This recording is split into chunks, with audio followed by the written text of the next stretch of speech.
अध्यक्ष महोदय, हम एक ऐसे दुराहे पर खड़े हैं, जहां हमारा भविष्य हमें आगे की तरफ धकेल रहा है और अतीत पीछे की तरफ घसीट रहा है।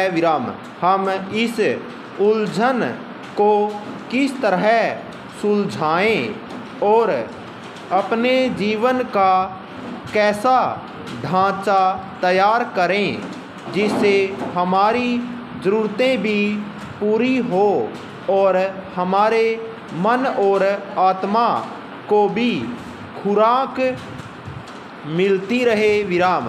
हम अपने किन पुराने आदर्शों को कौन सा नया रूप दे सकते हैं? हमारे देश की अपनी खास समस्याएं हैं और साथ ही हम दुनिया के बड़े बड़े मामलों से गूंथे हुए हैं।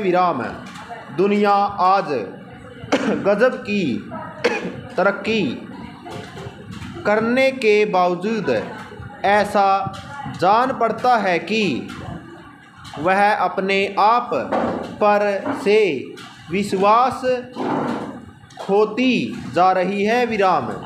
भारत में हम इस वक्त अपनी माली हालत सुधारने में लगे हुए हैं। पंचशाला योजनाओं से हम अपनी जनता का रहन सहन उठाने की कोशिश कर रहे हैं और बहुत ठीक कर रहे हैं। बगैर इसके किसी भी तरह की तरक्की संभव नहीं। कल्याणकारी राज्य का आदर्श तो अच्छा ही है, फिर भी यह एक थोथी और बेजान चीज़ हो सकती है क्योंकि आज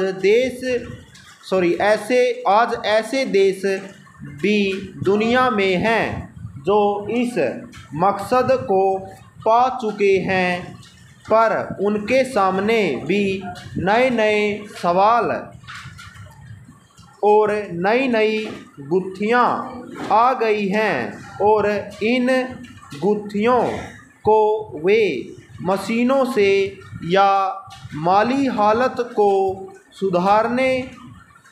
सुधार कर सुलझा नहीं पाए।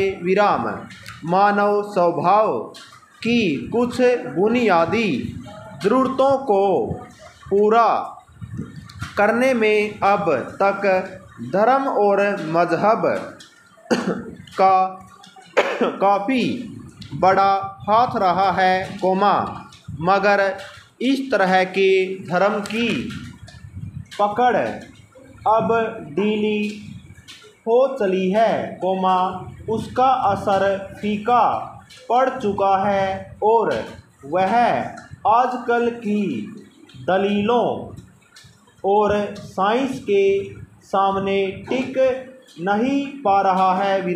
धर्म और विश्वास हो या न हो, पर इंसान के लिए किसी ऐसे आदर्श में अडिग विश्वास का रखना जरूरी है जिससे जीवन का रस मिलता रहे और जो हमें आपस में गुथे रखे।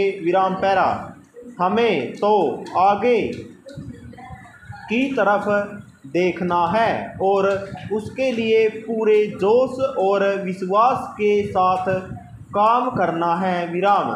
हमें साथ ही अपनी पिछली विरासत को भी कायम रखना है और उसी से शक्ति प्राप्त करनी है।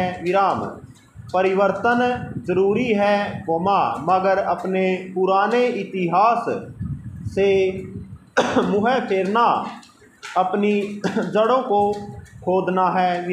अतः इस परिवर्तनशील समाज में यह देखना भी आवश्यक है कि इस परिवर्तन से कहीं किसी स्थान पर सामाजिक ढांचों को चोट तो नहीं पहुंचती और किसी रूप में सामाजिक अहित तो नहीं हो रहा विराम। अगर ऐसा होता है तो फिर उस परिवर्तन से कोई लाभ होने वाला नहीं।